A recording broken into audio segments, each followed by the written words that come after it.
Inside an elite public high school in New York City is a classroom unlike any other. Filled with about 900 different items, the Holocaust Museum and Studies Center offers students a rare, emotional, first-hand lesson on the horrors of the Holocaust.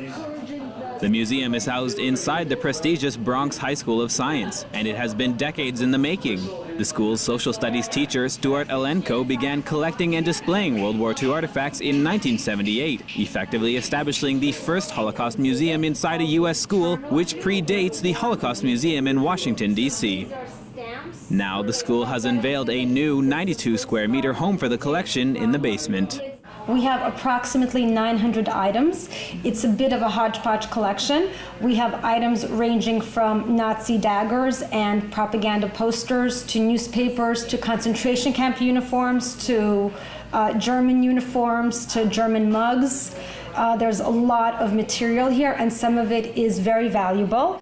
Shoshana Shapiro, a 17-year-old student who helped organize the items in the collection, said the museum offers physical reminders of the Holocaust.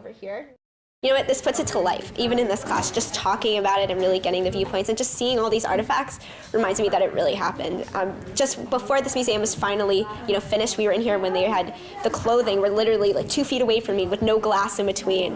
And I was just, it was such a powerful feeling. Even though I wasn't touching it, I was just looking at it and there's no glass to know that something that had so much destruction affiliated was so close. It brings it to life.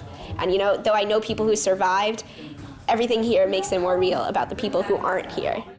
Another student, Michaela Ritz, felt it was like stepping into the World War II era when entering the museum. In entering the museum, it's like you're stepping into a time zone almost. You see what you would have been surrounded with had you been living in Germany or Poland in the 1930s during the Holocaust, during the war. The students say the museum is able to provide lessons that you just can't learn from a textbook, putting oneself in the shoes of bystanders living under the Nazi regime. I'd say beyond the Holocaust and the horror of it and, the evilness of anti-Semitism and just, in general, discrimination and prejudice, it's that humans are capable of standing by. We're capable of watching things happen before our eyes and saying nothing.